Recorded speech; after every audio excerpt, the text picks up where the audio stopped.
So it's a stressful time, and it's a stressful time for everybody.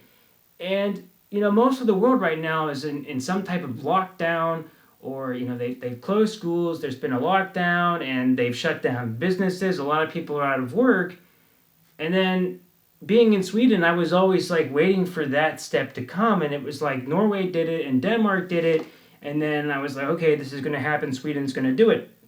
Sweden has closed schools and universities from the high school level and up, but there's still schools open from the way down, from like middle school to elementary school and preschool. You can still eat at a bar and restaurant. However, they had this major law last week in a speech saying that you can no longer order food from the bar. You have to order food from a seat at a restaurant. But bars and restaurants will still open, as I did my video the other day where there was a bunch of people sitting outside. They've asked people in Stockholm to start commuting so much. However, I've seen that it's kind of done the opposite sometimes in Stockholm, where they're running less buses and underground, which is causing more people to stuff on the trains. But I'm not in Stockholm so much, so I don't know if the situation's different. So please tell me if you're in Stockholm. And then Sweden finally today has banned groups of 50 or more people. So I don't know how that's going to affect restaurants or everything else. It's not clear to me yet. But as far as strategies and things go, it has been at the very bare minimum. Oh, they also said they've told us here in Sweden that the virus doesn't spread so much asymptomatically and not to worry about that. But if you start to feel sick, stay home and then stay home for 2 days after that. Sweden has decided to stop testing so much. I think it has to do with PPE equipment. They're not being so much and them thinking it's a waste. So they pretty much said, unless you're like in an emergency room, if you think you have COVID-19, we're not going to test you. So that's the way I understand it. And if I'm wrong in any ways, please write that in the comments. So now I'm going to talk about like why I'm afraid about this. Very simply, the guy who's in charge of this, Anders Tegnell, who's actually like from the Linköping area where I'm from, he's been the one that I've been following about this strategy since the very, very beginning. And I was very concerned about this virus from the start. You can go through my YouTube history to see that I've been thinking this could become a pandemic since the beginning.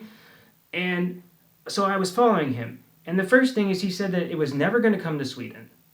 He told us we didn't need to ban people from schools or workplaces from Italy, that it was too low of a risk. That was the next thing he said. Then once the viruses started to really pick up in Sweden, he said in early March that we were going to hit the peak of cases. And then he was wrong, and then they asked him again, and he said, well, that's going to come on a Monday or Tuesday. So he doubled down. Then he was wrong again, and then he just said, well, we have too much spread and there isn't much that we can do. So the guy that's been wrong this entire time, for me, I'm nervous about trusting someone that hasn't been right yet to me. Like the fact that we're doing something completely different from everybody else, and I'm supposed to blindly trust the guy that's been wrong 4 times. I don't trust the guy. I'm sorry, I don't. So if someone does in the comments, like, please explain to me. Also, looking at what Sweden's strategy is, it seems that and I could be wrong as well. Again, I don't know, but I've heard herd immunity. I've heard that they want to get a lot of the young, healthy people sick. They want the old people to self-isolate at home. And then after a while, they're just going to try to not get the medical system overwhelmed. I've heard reports on both sides about the amount of hospital beds, the amount of ICUs in Sweden. I don't want to comment so much on that, but it doesn't sound like there's a ton. But it does sound like they're trying to build that and prepare. So that's really, really great. But yeah, so I'm very nervous of Anders. I don't trust the guy, and the reason I don't is I don't like that he said that when we were going to hit the peak. I mean, I just felt like it was a very egotistical thing to say, and then when he was wrong to just... I like that he admits that he's wrong, but I just don't think you should just say things like that, because I think that it'll make people think that it's not a big deal or serious. Well, anyways, we have this, I guess, herd immunity strategy, and I'm basically watching the news each and every day and waiting to hear something, and they keep telling us that the numbers aren't going up enough. I think it was a couple days ago that like 18 people died in Stockholm, and in Stockholm they're saying they're getting really close to like the critical level, but it's really interesting because Anders said that we were stable. This is just a couple days ago. So again, am I supposed to believe the guy that was wrong 4 or 5 times that now that it's stable and we're doing really good? Because it's hard for me to trust him.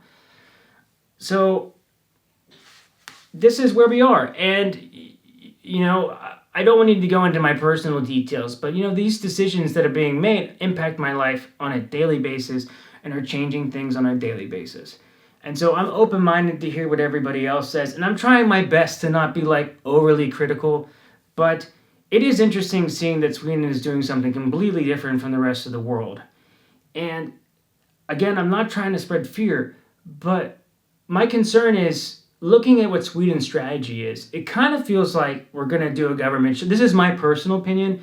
I feel like we're going to do a government shutdown and a total shutdown at some point because we're gonna have to, because the spread is going to eventually get so bad. Like, I'm not saying we're going to be exactly like Italy, but at the same time, I can't see. This seems to be a really fast spreading virus, and if we're gonna shut down anyways, my fear is if you wait till it starts to get bad, then at that point, it's too late, in a sense. It could be too late. Because once you actually shut down and things are bad, it's going to be bad 3, 4, 5 weeks, as we saw in Italy the other day, where like 969 people died. That part to me is crazy. Also, another thing I don't understand in Sweden is that, it's very common now, I think, in Sweden, for most people in Sweden, that they know somebody that thinks they had COVID-19 or someone that's currently sick.